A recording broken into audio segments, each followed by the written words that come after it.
to be secure in the most critical part of the eye, if you can get it there.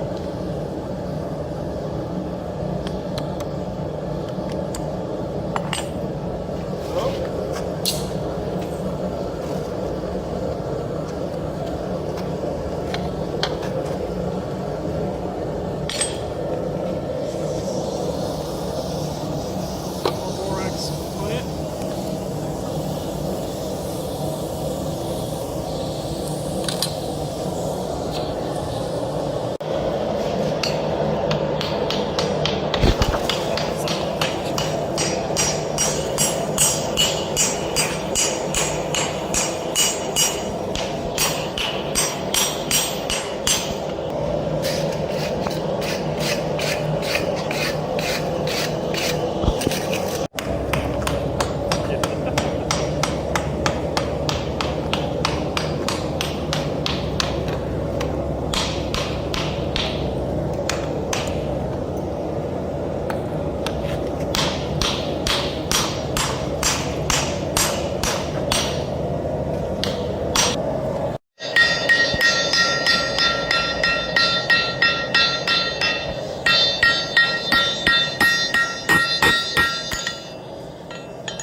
Blending out the weld.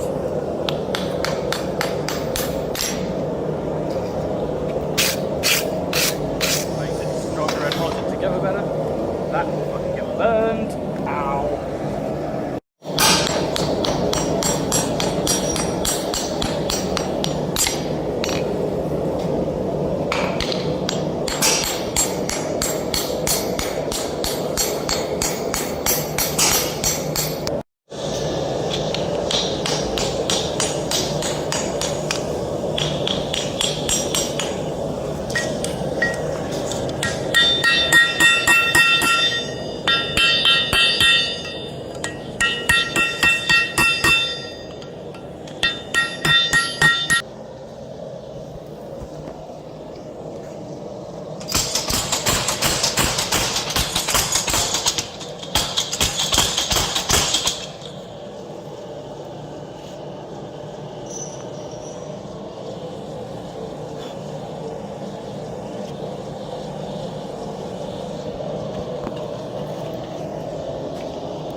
Så cool!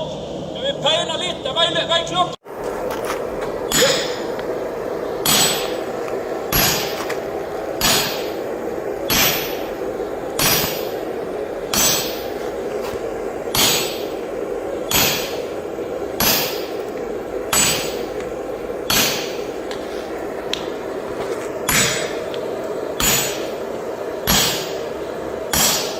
So this is peening it out, yeah? Yeah, it's peening out. And then you gotta flatten again and then peen it and then flatten and then peen it. Yeah, exactly. Until the correct shape. And now we're going to flat it out. I'll do that in the power hammer. Okay.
this is getting the different radiuses, Ja, vänta, right? jag går på pappen. Tryck på bra.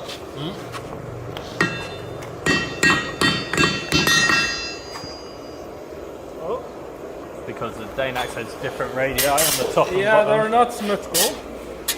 And we still have some, you can see the radius starting to add up there, but it's over the top over there. So Yeah. we need to press that down a little bit before the...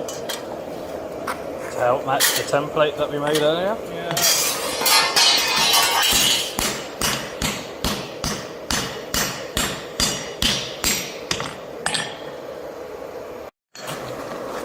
Yep.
So as you can see, Thor has made great progress with his friends there in the workshop on getting this Dane axe made. It's mostly there now, but there's still quite a lot of work left to do to bring it to a finished item. Obviously the edge has to be fully formed, we've got heat treatment, and then of course it needs to be shafted, so to speak. So I'm going to follow up with the part 2 to this video, but I hope you've enjoyed watching this one, and I hope, like me, you're just kind of awed by how much work goes into making something like a Dane axe.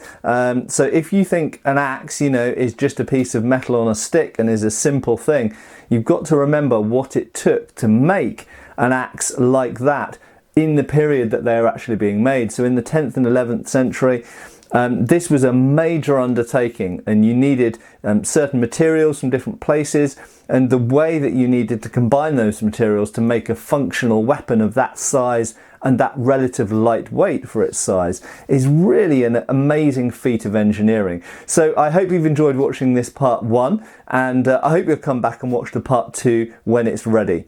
Meanwhile, don't forget to check out the link to Thor's Forge, and thank you for watching, and I'll see you for the next video. Cheers folks!